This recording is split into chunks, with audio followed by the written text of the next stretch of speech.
During the CCIW tournament, a Cardinal freshman won his first conference title. North Central 133-pounder Nathan Fitzenrider again was racking up points during his championship match. Fitzenrider, using his pump fake to go up 6-0, would eventually win in a major decision 9-1, showing us why he's the #1 ranked wrestler in Division III and a Cardinal Wrestling game changer. North Central College 184-pounder Gabe Youel became only the second Cardinal ever to win 4 straight CCIW titles. Gabe, thanks for joining us. Hey, thank you. Another record falls again this year. Just kind of talk about your senior season.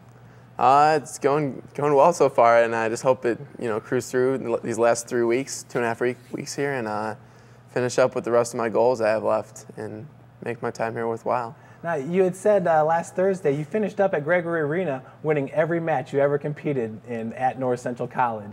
Talk about your 4 years there, just the continuation of to what has now become maybe the most prestigious North Central College wrestling career.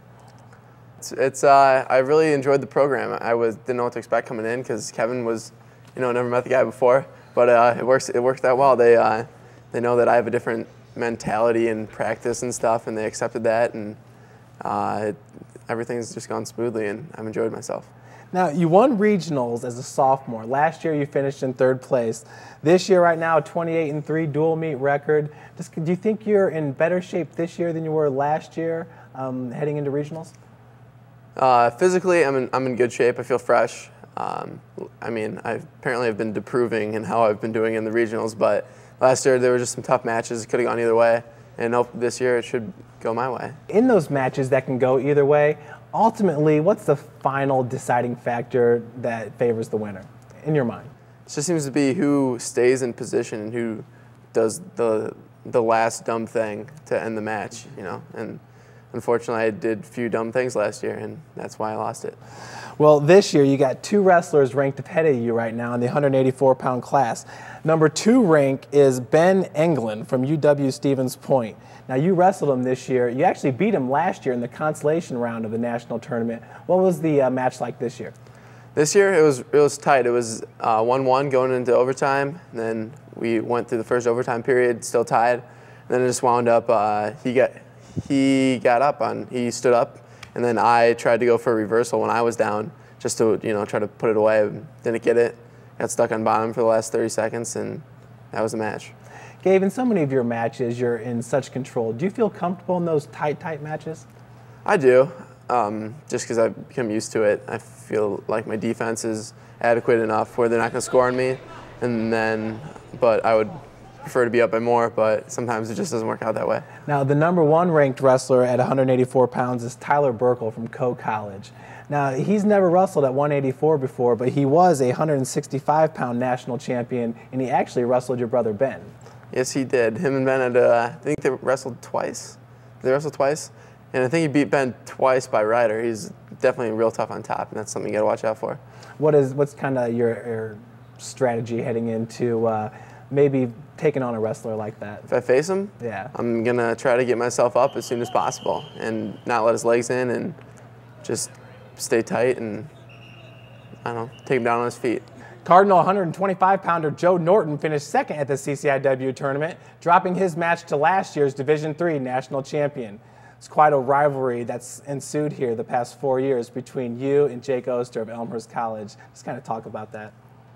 Well, I don't know if it's much of a rivalry. I'm 0-10, but I've gradually gotten better. I know the first time we wrestled was my freshman year. He pinned me, and he took me down. He pinned me. It was like 32 seconds.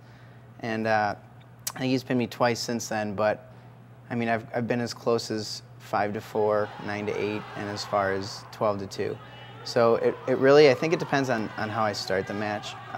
If he gets out to an early lead, he'll get on top and he'll just rack up that rider, and he's been known to turn me. But I think when I establish in the first period that I'm going to hang with him, and I kind of get that in his head, it makes him less offensive, and he has very minimal offense as it is.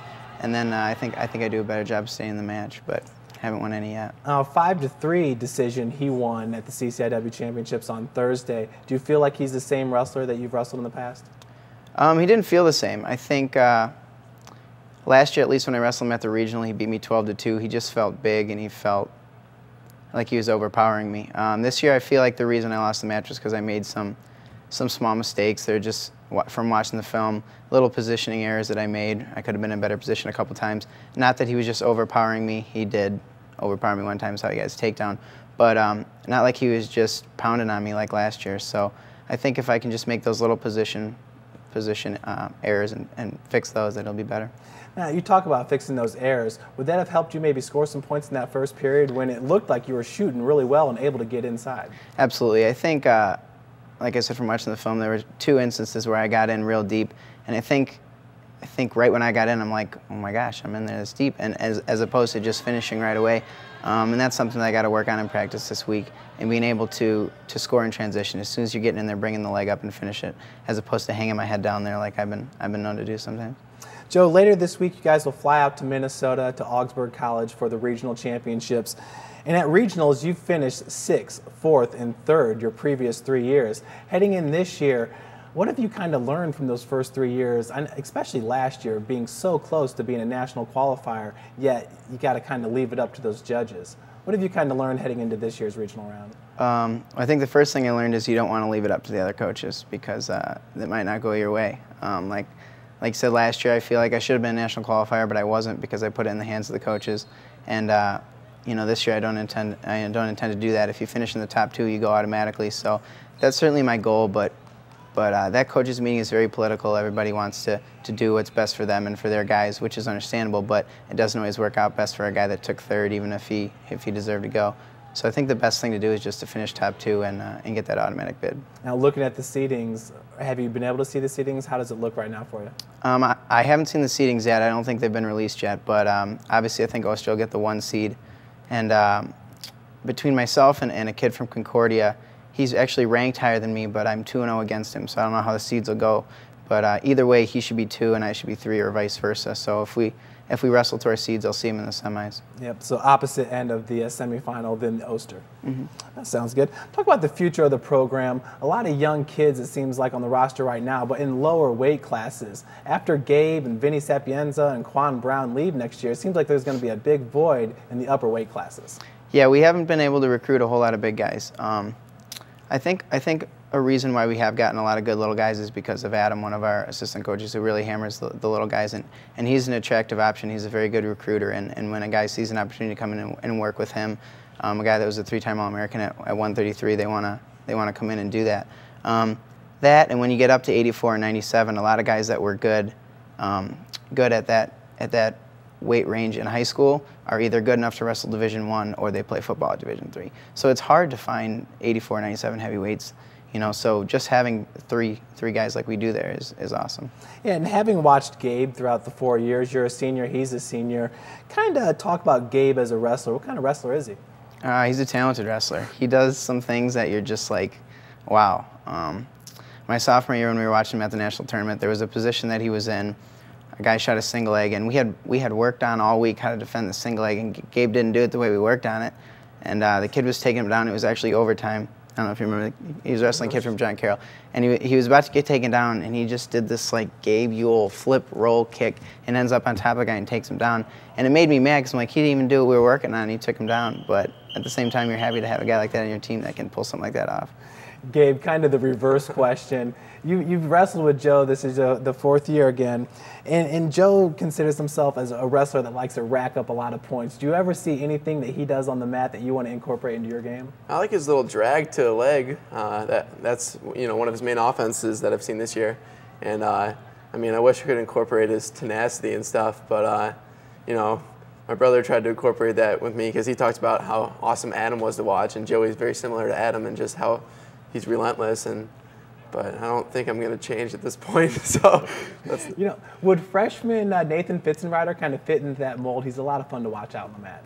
Yeah, he wants to score points. He knows he's good enough to score points, and so he goes out there and gets them. Joe, having watched Nathan, he's got that little pump fake where he kind of dekes his guy into thinking he's going to shoot. Impressive move. Just kind of talk about Nathan as a freshman, up-and-coming Cardinal wrestler. Nathan is a student of the sport. He's very coachable. I know Coach Kevin and Adam both said they went out and showed him something in between matches at the Wheaton tournament, and he went out and did it in the very next match. He's a guy that can watch you do something and just go out and mimic it almost like a mirror image of it.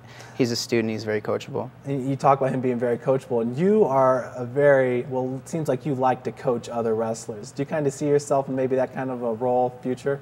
Yeah, it's hard for me to sit down and watch a guy when I see a position and I feel like I can help get him to that position. I want to jump up and scream it. And obviously I'm not the coach, but it's hard to sit there and not be trying to help those guys out there. Certainly. Well, Coach Bratland, Gabe, Joe, we wish you guys all the best at the regionals in Minnesota this weekend. All right. All right, thank you guys. Well, stay tuned as Sports Information Director Clark Tusher joins us to talk about the final week of the regular season basketball after this short break.